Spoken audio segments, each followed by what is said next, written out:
नमस्कार, मैं हूं ज्योति सिंह। बोलने से बदलेगा में आज बात खुशियों के फंडे की।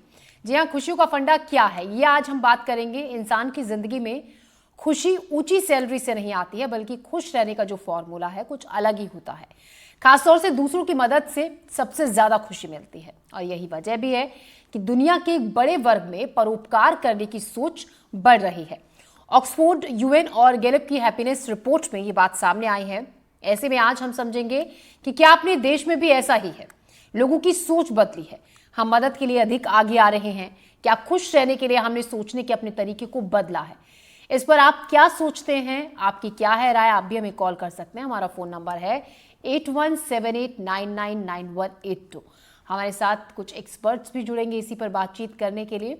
साथ ही खुशी का जो फंडा है वो क्या है, परोपकार ही जीवन की असली खुशी है इस रिपोर्ट के मुताबिक।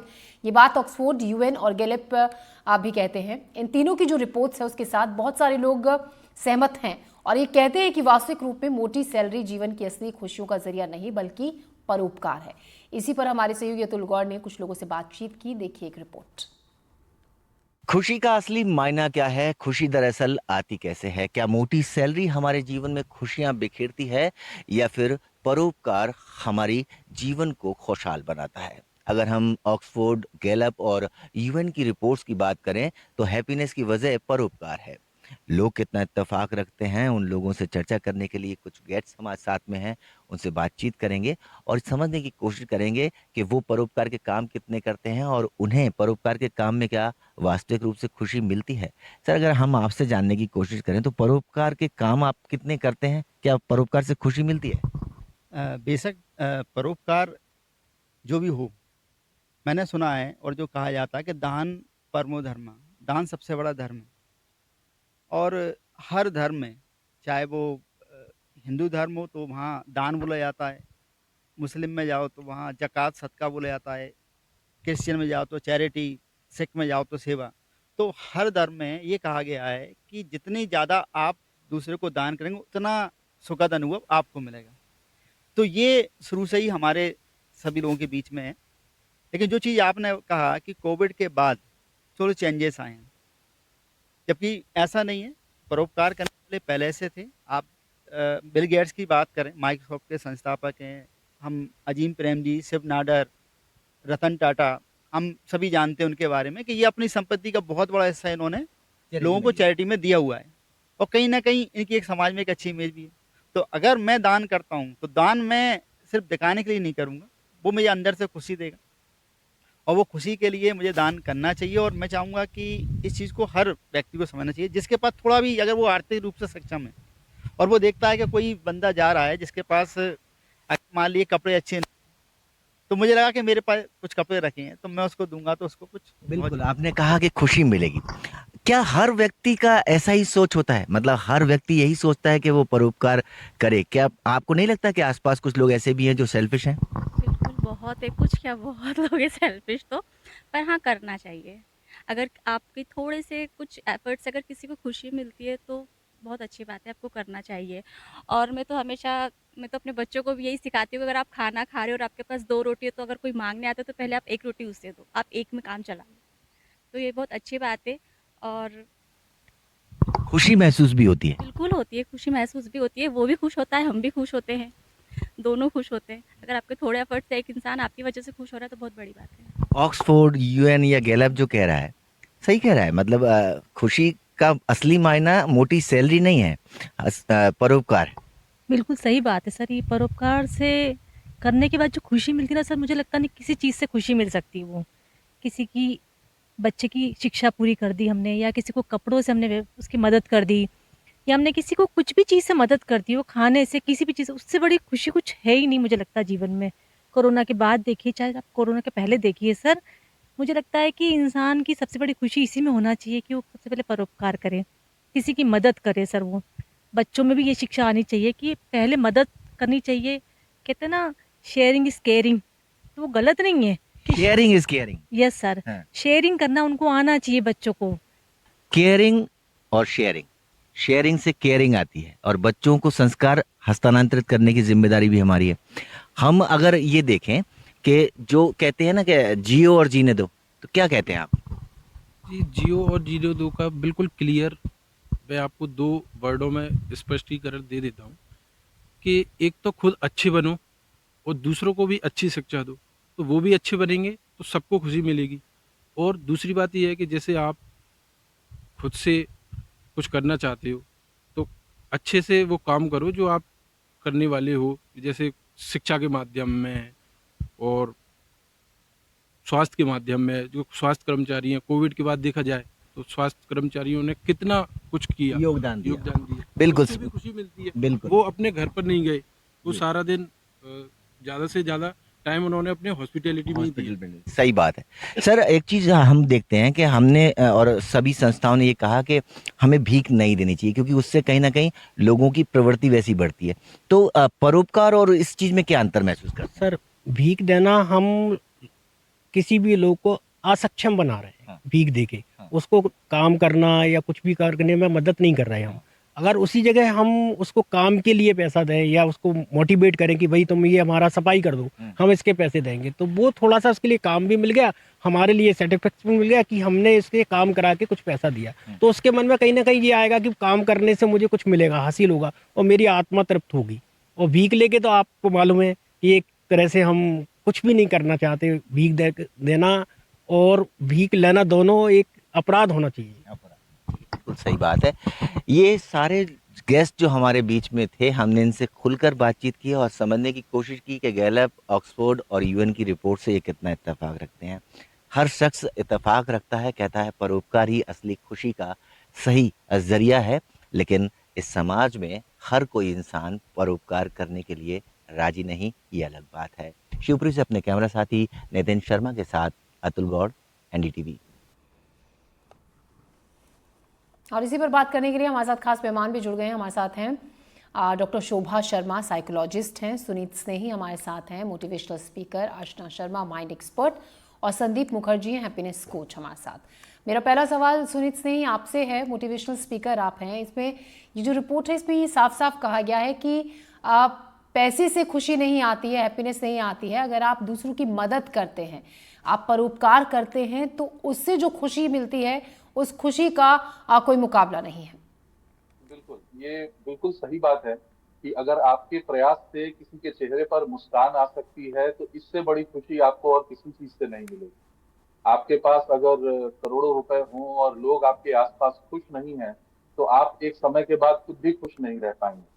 लेकिन आपके पास कम है, फिर भी आप दूसरों की सहायता करते हैं, चाहे जैसे भी हो। जरूरी नहीं है कि आप पैसों से किसी की मदद करें या कुछ किसी और माध्यम से।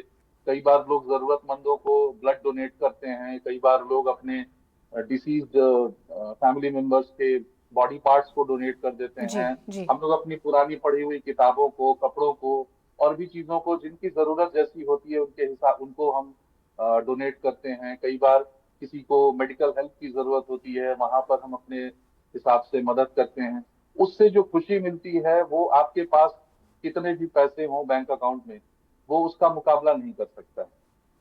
जी, ठीक है। डॉक्टर शोभा शर्मा, आप देखिए, बहुत से लोगों का ये भी मानना होता है कि अगर आपके पास पैसे नहीं है तो आप खुश नहीं हैं। अगर आप मान लीजिए भूखे हैं, चाहे आप 10 लोगों की मदद कर रहे हैं, लेकिन आपके पास खुद को खाना खिलाने के लिए आपके पास पैसे नहीं है, तो ऐसे में वो खुशी कहाँ से आएगी? आप खुद परेशान हैं, दूसरों की मदद करके वो खुशी कैसे हासिल होती है? पहले तो मैं ये बताऊंगी कि पैसे से आप ना बेड खरीद सकते हैं लेकिन नींद नहीं। पैसों से आप लग्जरी चीजें खरीद सकते हैं पर मेंटल पीस नहीं। एक तो चीज ये है। जी। दूसरी चीज ये है कि पैसा सब कुछ नहीं खरीद सकता। पैसा ऑब्वियसली वो एक बेसिक हमारी नीड को के लिए सफिशिएंट होना चाहिए। लेकिन अगर जिन लोगों के पास पैसा नहीं है वो लोग भी दूसरों की हेल्प कर सकते हैं। अगर हम देखें तो प्राचीन टाइम से ही लोगों की हेल्प करते आए हैं। आज तक भी कर्ण का नाम फेमस है। क्यों? जी। क्योंकि वो बहुत बड़ा दानवीर था। जरूरी नहीं है उसने कोई पैसे का दान नहीं किया। तो अगर हम और भी बहुत सारे उदाहरण हैं ऐसे। लेकिन आज भी हम अगर किसी को 1 घंटा या आधा घंटा किसी को टाइम निकाल के बच्चे को पढ़ा ही देते हैं तो भी एक तरीके का दान ही है, उसकी हेल्प है। किसी के घर शादी हो रही है, वहां पर लोग कम हैं और जी। हम जाके वहां पर कुछ हेल्प कर सकते हैं, वो भी एक तरह का हेल्प है। रोड किसी से क्रॉस नहीं हो रही है, कोई बूढ़ा इंसान है या कुछ है, हम उसकी भी हेल्प कर सकते हैं, वो भी अपने आप में एक परोपकार है। स्पेशल नीड वाले बच्चों को अगर आप इतनी सिंपैथाइज करो, एम्पैथाइज करो, उनके पेरेंट्स को हेल्प करो, वो भी अपने आप में ही एक हेल्प है। तो पैसे से जरूरी नहीं है हेल्प कर सको, आप फिजिकली भी और भी बहुत सारी चीजें हैं जिनके थ्रू आप हेल्प कर सकते हो। इमोशनली भी आप किसी को सपोर्ट कर सकते हो। पैसे नहीं है लेकिन मैं आपके लिए इमोशनली आपके साथ खड़ी हूँ, ये भी बहुत बड़ा एक दूसरे की हेल्प है, जो कि बहुत आपको मानसिक पीस भी देता है और सामने वाले को भी कि हाँ वो मेरे लिए भी खड़ा तो है। जी, आशना शर्मा माइंड एक्सपर्ट आप हैं। आशना, क्या आपको लगता है कि जो लोग इमोशनल ज़्यादा होते हैं वो मदद के लिए आगे आते हैं? आ, देखिए, इमोशंस हम सब में होते हैं और जो इंसान दूसरों के इमोशंस को समझ सकता है वो ही सबसे पहले मदद के लिए आगे बढ़ता है। जी जी। तो इमोशन समझना तो देखिए बहुत जरूरी बात है, आपके खुद के अंदर एक सेंसिटिविटी होनी बहुत जरूरी है। कई लोग ऐसे होते हैं जो इन इमोशंस को समझ ही नहीं पाते हैं कि दूसरा क्या किस उससे गुजर रहा है। एक बहुत कॉमन एग्जांपल देती हूँ कि लोग दूसरों से सलाह लेते हैं कि मेरी लाइफ में ऐसा चल रहा है वैसा चल रहा है, लेकिन दूसरा बोलता है अरे यार क्या है, खुश रहना सीख लो ना, कौन सी बड़ी बात है, या नेगेटिव थिंकिंग बंद कर दो ना, कौन सी बड़ी बात है। लेकिन सुझाव देने वाला शायद ये नहीं समझ पाता कि ये बातें सिर्फ बोलने से नहीं होने वाली हैं, इसके लिए हमें अंदर तक जाकर खुद के अंदर कुछ चेंज करना पड़ेगा, जी। कुछ चीजें माननी पड़ेंगी। तो बिल्कुल ये बात सही है कि जो इंसान खुद सेंटिमेंटल होगा, इमोशनल होगा, वो दूसरे को ज्यादा जल्दी समझ पाएगा। जी जी। संदीप मुखर्जी, अगर हम बात करें, अगर भारत समेत अभी जो एक रिपोर्ट आई थी कि बहुत से ऐसे बड़े देश हैं, अगर हैप्पीनेस के मामले में बात की जाए तो वो बहुत नीचे हैं। भारत का ही नंबर 118वें नंबर पर है। तो क्या अगर हम अपने देश में लोगों को की जो खुशी का जो पैमाना है, जो खुशी का स्तर है, उसको अगर हमें इंक्रीज करना है, बढ़ाना है, तो क्या वो तरीका है कि लोग किस तरीके से अपनी सोच में, अपने व्यवहार में वो बदलाव कर सकते हैं जिससे वो खुश रहें? बहुत बहुत शुक्रिया ये मौका देने के लिए। जी। तो मैं आपको बताना चाहूँगा कि बहुत सिंपल तरीके हैं अपने आप को खुश करने के लिए, जिसके लिए कोई पैसे की ज़रूरत नहीं पड़ेगी, कोई बहुत ज़्यादा गाड़ी बंगले की ज़रूरत नहीं पड़ेगी, बट फिर भी आप खुश हो सकते हैं। हर दिन आपके पास आपको जो मिला है, आपके चाहे आपके घर वाले हो, आपके दोस्त हो, आप जो सीख रहे हो, आप जो देख रहे हो, आपकी जो दो आंखें हैं, आपकी जो शरीर है, आप उसी के लिए भी शुक्रिया कर सकते हो परमात्मा को, क्योंकि जो आपको मिला है वो बहुत लोगों को नहीं मिला है। जी जी। तो हम इस चक्कर में फंस जाते हैं कि हम हमेशा दूसरों को देखते हैं, हमें लगता है कि हमारे पास कुछ नहीं है, लेकिन हम ये भूल जाते हैं कि हमारे पीछे भी बहुत लोग हैं, उनकी जिंदगी वैसी नहीं है जैसी हमारी है। तो हमें परमात्मा को ग्रैटिट्यूड एक्सप्रेस करना चाहिए। और पैसा जो है या पैसा मिलने के बाद खुशी होगा, ये एक मिथ है। जब लोग को मिलता है फिर समझ में आता है कि वो खुशी के पीछे दौड़ रहे थे लेकिन खुशी मिली ही नहीं। तो इम्पॉर्टेंट है कि हर दिन हर चीज़ के लिए अगर आप दिन में अगर आप 24 घंटे में कम से कम अगर 1 घंटा सिर्फ ये फोकस करो कि अगर मेरी जो सांसें चल रही है, ये सांसें जो मैं ले रहा हूँ मैं कितनी आसानी से ले रहा हूँ। कितने लोग हॉस्पिटल के बेड पे है, 10-10 हज़ार रुपये भर रहे हैं ऑक्सीजन सिलेंडर के लिए ताकि वो सांस ले सके, बट हम ये जब भी ले रहे हैं तब हमें उसका एहसास नहीं हो रहा। जब हमारी नाक बंद हो जाती है, जब सर्दी होता है, खांसी होता है, तब हम या भगवान को याद करते हैं और बोलते हैं कि भगवान हमारी सर्दी खांसी ठीक कर दो ताकि नाक ठीक हो जाए। जी जी। तो हमें ये याद रखना है कि चीज़ें, बहुत सारी चीज़ें हमारे लिए अवेलेबल है और वो बहुत महंगी है, लेकिन क्योंकि हमने उसके पैसे नहीं दिए हैं तो हमें उसका एहसास नहीं है कि वो बहुत महंगी है। जब हम डॉक्टर के पास जाते हैं, जब हम खर्चा करते हैं, तब एहसास होता है कि बीमारी कितनी महंगी चीज़ है। तो मुझे लगता है हर घर में, हर फैमिली में, हर कल्चर में ये होना चाहिए कि ना कि हम ये सोचें कि हमारे पास क्या नहीं है, बट शुक्रिया करें उस परमात्मा का या क्रिएटर का, डिवाइन का, जो भी बोले, कि हमारे पास जो मिला है वो बहुत है। तो ये लोगों को याद दिलाना भी ज़रूरी होता है, क्योंकि आए दिन लोग अपने थॉट प्रोसेस में, अपने माइंड में, अपने दिमाग में सिर्फ कंप्लेन से ही जूझते हैं। मेरे पास नहीं है, उसके पास है, कंपैरिजन में जूझते हैं और तकलीफ तभी ज़्यादा बढ़ जाती है। जी ठीक है। डॉक्टर शोभा शर्मा, मदद की यहाँ पर हम बात कर रहे हैं कि जो मदद करने से खुशी मिलती है वो किसी और चीज़ से नहीं मिलती है और उसके आगे कुछ नहीं है। पैसा जो कि कहा जाता है कि बहुत इंपॉर्टेंट है लाइफ में, लेकिन पैसे से कहीं ज़्यादा इम्पॉर्टेंट है सुकून, शांति, जो कि आपको मिलती है किसी की भी मदद से। ऐसे में बहुत से लोगों की ये शिकायत होती है हमारे पास खुद के पास कुछ नहीं है, कैसे किसी की मदद कर दे। तो ऐसे में जो शब्दों के ज़रिए मदद होती है, आप किसी से, आप कुछ शब्द अच्छे बोलकर आप किसी की मदद कर देते हैं या किसी की बात सुनकर आप किसी की मदद करते हैं, उसको किस तरीके से आप और इस क्वालिटी को इनहेंस अपने अंदर कर सकते हैं?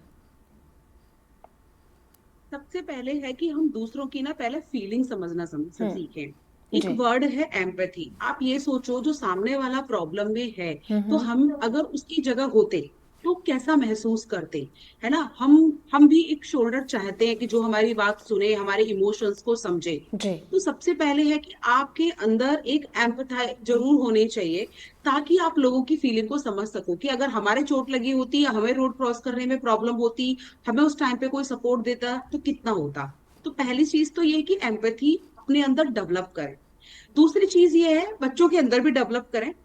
तीसरी चीज ये है कि पैसे से आप फाइनेंशियली सेटिस्फाइड होंगे, मानसिक जो मेंटल पीस है वो आप ना कहीं आप किसी की हेल्प करोगे ना। आपने अगर किसी को ये भी बोल दिया कि कोई बात नहीं, हम खड़े हैं, कोई जी। इशू नहीं है, अगर कुछ होता है इमोशनली कोई हेल्प चाहिए तो मैं खड़ी हूँ, जी। जी। आप देखना उसके बाद आपको कितना अच्छा लगता है। और अगर सामने वाला बोल दे कि आपने इतना बोल दिया था ना कि मैं खड़ी हूँ, मैं वो स्टेप नहीं ले पाई जो मैं सोच रही थी नेगेटिव स्टेप लेने के लिए, तो वो सबसे बड़ा आपके लिए एक फ्रूट होता है कि आपने लाइफ में कुछ अचीव किया। आपको एक जो परोपकार है, दूसरों की जो हेल्प कर रहा है ना, वो केवल आपको मानसिक शांति देता है बल्कि करने वाले को भी इतनी ही इक्वल ही पीस देता है। दूसरा, उसकी वजह से सोसाइटी में भी आपके रिलेशनशिप अच्छे होते हैं। जी। अगर आपने आज आपकी किसी की हेल्प की है, कहीं ना कहीं आप एक्नॉलेज जरूर होते हो कि भाई इसने वहां पर इस तरह से हेल्प की, आपने किसी को मरने से बचाया, या आपने किसी को और इमोशनल सपोर्ट दी, किसी की शादी में खड़े हो गए, या किसी को बुक दे दी, आपने डोनेट कर दी, अपने बच्चे की बुक दे दी, या किसी को आधा घंटा पढ़ा दिया। एग्जाम में उसे डिफिकल्टी आ रही थी, ट्यूशन के लिए उसके पास पैसे नहीं थे, बट आपके अंदर वो कैलिबर था कि आप उस बच्चे को पढ़ा सकते थे। तो अगर आप ऐसा भी करते हो, वो बच्चा पास हो गया, जी। आप मुझे बताओ उससे बढ़ के कोई है आपके लिए हैप्पीनेस। मेन चीज ये है, आपने किस काम किया है तो आप एक अपने आप को कहीं ना कहीं ग्रेटफुल समझते हो, लोग भी आपको ग्रेटफुल समझते हैं, सोसाइटी में भी आपका एक बड़ा ओहदा होता है ऐसा डोनेट करने वाले का भी। लेकिन आपने देखा होगा कुछ सोसाइटी में ऐसा होता है कि पर्सन, हम हर किसी की हेल्प के लिए कॉल करेंगे ना आधी रात, तब भी ये हेल्प के लिए आ जाएगा पर्सन। जी। एक उसका सोसाइटी में एक वजूद होता है, उसका एक अपना एग्जिस्टेंस होता है, तो कहीं ना कहीं आपको वो भी मिलता है। तो जी। आपको एक सोसाइटी भी रिगार्ड मिलता है, आपको मेंटल पीस मिलता है, आपको लोग जानते हैं क्योंकि आप सोसाइटी में भी एक अलग एक इंटरेक्शन बनाते हैं। तो ये सब चीजें बहुत जरूरी हैं। आप ये चीजें अगर डेवलप करेंगे तो जरूर आप दूसरों के लिए हेल्प करने के लिए आगे बढ़ेंगे। जी। सुनीत स्नेही, क्या आप मानते हैं जो सामाजिक जुड़ाव है वो कहीं ना कहीं कम होने की वजह से भी जो हैप्पीनेस वाली फीलिंग है वो कम होती है? जी बिल्कुल। आजकल के भाग दौड़ की जिंदगी में जब हर इंसान सिर्फ अपने लिए जी रहा है और अपने जी। लिए परेशान हो रहा है, अपनी सुख सुविधाओं को, अपनी जरूरतों को पूरा करने के लिए इंसान मशीन की तरह काम कर रहा है। ऐसे में होता क्या है कि आप जो इमोशनली हैं दूसरों से डिटैच होने लगते हैं, स्पेशली जो खास करके आपके परिवार के बाहर के हैं। परिवार से भी आपका अटैचमेंट कई बार सिर्फ इतना रह जाता है कि आपकी वो रिस्पॉन्सिबिलिटी है, आप बहुत चीजों को इमोशनली नहीं करते हैं। सोशल लेवल पर और फैमिली लेवल पर जब आप इन चीजों को इस तरह से लेकर चलते हैं तो एक इमोशनल डिटैचमेंट का सेंस आता है, जिसकी वजह से आपके अंदर की हैप्पीनेस का जो स्तर है वो नीचे गिरता चला जाता जी। है। जी। तो इसके लिए बड़ा जरूरी है कि हम अपने आप को एक बेहतर इंसान बनाएं, इमोशनली दूसरों को सोचे। जैसा कि अभी शोभा मैम ने कहा कि आप जब किसी दूसरे को किसी समस्या में देखते हैं तो एक बार को इमेजिन करके देखें कि अगर आप वहां होते या आपका कोई प्रिय व्यक्ति वहां उस परिस्थिति में होता तो आप क्या करते या आपको क्या करना चाहिए था। जैसे किसी वृद्ध व्यक्ति को अगर आप देखते हैं कि उनको सड़क पार करने में या सामान उठाने में परेशानी हो रही है, आप उनकी मदद कर दें। किसी बच्चे को एजुकेशन में प्रॉब्लम है, करियर काउंसलिंग की जरूरत है, वहां पर आप अगर मदद कर देते हैं जी। आगे बढ़ जी। के, तो उसका जो एंड रिजल्ट आता है, उनके उनके साथ जो फिर अच्छी चीजें होती हैं या उनके चेहरे पर जो मुस्कान आती है वो आपको अपने आप खुश कर देती है। जी। ठीक है। आपके अंदर वो फिर भावना बढ़ने लगती है कि आप ज्यादा से ज्यादा लोगों की मदद करें, और आप जितनी अधिक मदद करेंगे लोगों की, आपके अंदर का हैप्पीनेस इंडेक्स उतना अधिक बढ़ेगा। जी। और हमारे साथ एक कॉलर भी जुड़ रहे हैं, हमारे दर्शक भानु हैं उज्जैन से। जी, क्या कहना चाहते हैं भानु जी आप मदद को लेकर? क्या आपने कभी किसी की मदद की है और उस खुशी को महसूस किया है? जी मैडम जी, मेरा तो ये कहना है कि खुश रहने का फंडा तो यही है कि व्यक्ति होड़ और जोड़ न करें। अपने काम से काम रखें और अपने पास में जो प्राप्त है उसको पर्याप्त समझ के खुश रहें, संतुष्ट रहें। ओढ़ जोड़ करने वाला व्यक्ति कभी भी अपनी जीवन में खुश न पा सकता है, न खुशी को खुशी दे सकता है। अत्यधिक महत्वाकांक्षी बनने वाला व्यक्ति हमेशा दुखी रहेगा। अगर सुखी रहना है तो अपने काम से काम रखे, अपने पास में आय का जो उसमें खुश रहे, प्राप्त को पर्याप्त समझे, ओढ़ जोड़ में न रहे। भारू जी, शुक्रिया आपका अपनी राय रखने के लिए, हमसे साझा करने के लिए। आशना शर्मा, कई बार ये भी देखा जाता है, हम बात मदद की कर रहे हैं जिस तरीके से कि लोग अजनबियों की अगर मदद की बात आती है तो वहाँ पर थोड़ा सा पीछे हट जाते हैं। क्या ऐसा होता है कि अजनबी की मदद करने में लोग उतनी तेजी, उतनी तत्परता नहीं दिखाते हैं? ऐसा होता है, कई बार ऐसा होता है कि इसका कारण है कि ट्रस्ट नहीं होता जी जी जी। हमारे यहाँ समाज में बहुत से ऐसे उदाहरण हैं जहाँ पर जैसे अगर हम कहें कि ट्रैफिक लाइट पे रुक के हम पैसे देते हैं गरीबों को, हम भीख देते हैं। अब तो ये भी एक कानून बनता जा रहा है कि वो देना अलाउड नहीं है। इस तरह से हमारा जो ट्रस्ट है ना वो कम होता जाता है लोगों पर, और हम कई बार जो सच में बहुत मदद जिसको चाहिए, जैसे हम ड्राइव कर रहे हैं, बारिश हो रही है और हम देखते हैं कि कोई इंसान है, खासकर अगर हम पुरुषों की बात करें, कोई पुरुष है तो महिलाएं सबसे पहले कभी नहीं सोचेंगी कि हम इसको, ज्यादातर महिलाएं नहीं सोचेंगी कि हम इसको लिफ्ट दें। क्यों? क्योंकि हमारे जो पुराने अनुभव है, हमारे समाज में जो होता आया है, उनको चलते हुए हम भरोसा नहीं कर पाते हैं। लेकिन हाँ, हो सकता है एक महिला होती तो शायद हम दे देते, तो थोड़ा बहुत हम सोचते। तो ये सारी चीजें हमारे समाज के पुराने अनुभवों से आ रही हैं और इस कारण से लोग आसानी से लोगों के ऊपर भरोसा नहीं करते। इसमें एक और चीज है ज्योति जी, जैसे हमारे चैरिटी बिगिंस एट होम, हम सबसे पहले अपने घर के लोगों का ध्यान रखें, उनको सबसे ज्यादा खुशियां दी, क्योंकि वहां पर भी बहुत ज्यादा प्रॉब्लम होती है। और जब हम एक दुखी मन लेके काम करने जाते हैं तो वहां काम में भी मन नहीं लगता। जैसे गैलप का ही एक पोल है, गैलप की एक स्टडी कहती है कि 85% of the people in the world they hate their jobs, वो अपनी नौकरी से नफरत करते हैं। बहुत सारे कारण हैं। तो दूसरों पर जो भरोसा करने की बात है, उसके पीछे एक रीजन ये भी आता है कि कई चेहरे होते हैं लोगों के। इसमें मैं एक बहुत खूबसूरत बात कहना चाहूंगी। एक होता है हमारा प्रेजेंटेशन, हम दिखाते क्या है लेकिन हम होते क्या है, और एक होता है हमारा इंटेंशन।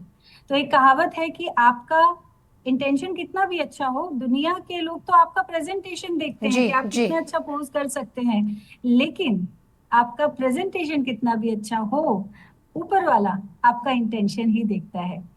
तो ये कुछ ऐसी बातें हैं जिनके कारण लोग आसानी से नहीं भरोसा कर पाते। बिल्कुल। आशना जी ने ऑफिस का जिक्र किया कि जो कामकाजी लोग होते हैं, आधे से ज़्यादा संख्या उनकी होती है जो खुश नहीं होते हैं ऑफिस में। संदीप मुखर्जी, मेरा आपसे सवाल है, ऑफिस में खुश रहने का फंडा क्या है? ऑफिस में किस तरीके से आप हेल्प करके, मदद करके खुश रह सकते हैं? सबसे पहले तो ऑफिस में रहने के लिए आपको एक चीज़ बहुत अच्छे से याद रखना पड़ेगा कि जब आपके आसपास के लोग होंगे वो हमेशा ही कंप्लेन करेंगे, या तो बॉस के बारे में या तो काम के बारे में। वो ये भी बोल देंगे आपको कि मैं काम छोड़ दूंगा, अब मैं नहीं रहूंगी। और आप 1 महीना देखोगे, 2 महीने देखोगे फिर भी उधर ही है। साल बीत जाएंगे फिर भी उधर ही मिलेंगे आपको।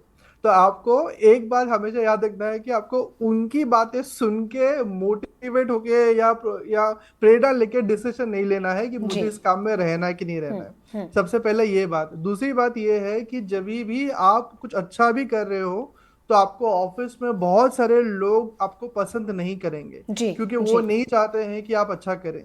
तो आपको वो इग्नोर करते हुए, वो अनदेखा करते हुए, आपको सिर्फ ये देखना है कि आपको जो काम मिला है वो काम पाने के लिए बहुत लोग लाइन में खड़े हैं और आपसे बहुत बेहतर हैं, लेकिन फिर भी वो उस काम पे नहीं आ पाए क्योंकि आपकी कुछ काबिलियत की वजह से आप वहां पे हैं।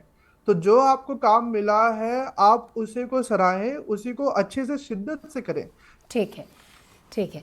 डॉक्टर शोभा शर्मा, अगर जी डॉक्टर शोभा, अगर हमें छोटे बच्चों में ये हैबिट डालनी है शुरू से, देखिए क्योंकि जो भी चीज़ हम बच्चों को शुरू से बचपन में सिखाते हैं वो जीवन भर उनके जहन में वो बातें याद ताज़ा होती हैं, जहन में जीवन भर वो बातें, उसी तरीके का उनका जो परवरिश होती है वो होती है जैसी उन्हें बातें सिखाई जाती हैं। छोटे बच्चों में हम इस हैबिट को किस तरीके से बढ़ा सकते हैं, उन बच्चों को मोटिवेट कर सकते हैं मदद के लिए, अपने आसपास के लोगों के लिए, स्कूल में और आसपास परिवार में?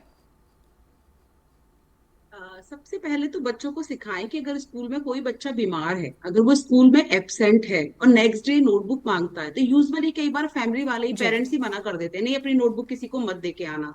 लेकिन आजकल फोन सबके पास अवेलेबल है, हम स्क्रीनशॉट करके भेज सकते हैं ताकि बच्चा अपना काम आज नहीं गया बिकॉज ऑफ इलनेस, तो कम से कम अपना काम पूरा कर सके। दूसरा, आजकल सब जगह इंक्लूसिव एजुकेशन हो गई है, तो चिल्ड्रन विद स्पेशल नीड जरूर क्लास में होते हैं, तो हमेशा उनके लिए सिखाएं कि बच्चे एम्पैथाइज रहें। जी अगर थोड़ा बच्चा बड़ा है तो पीरियड वगैरह ये सबको ऑलमोस्ट आजकल पता होता है, 8th क्लास स्टैंडर्ड ऑनवर्ड्स, तो हमेशा बताएं अगर कोई लड़की ऐसी है बहुत नर्वस है, बैठी हुई है, परेशान है, तो कई बार बच्ची को बुलिंग करते हैं और जी बच्चे, तो बच्चों तो को ये उस सिखाना है टाइम पे चाहे बिल्कुल। तो जी सपोर्ट जी जी जी शुक्रिया, आप हमारे साथ जुड़ी सभी सवालों का जवाब आप सभी ने दिया। आप सभी मेहमानों का बहुत बहुत शुक्रिया। तो बोलने से बदलेगा में आज के लिए इतना ही। कुल मिलाकर मदद करनी है, खुश रहना है, तो अपने आसपास वालों के साथ अच्छे से बात कीजिए और मदद कीजिए और खुश रहिए। दीजिए इजाजत, नमस्कार।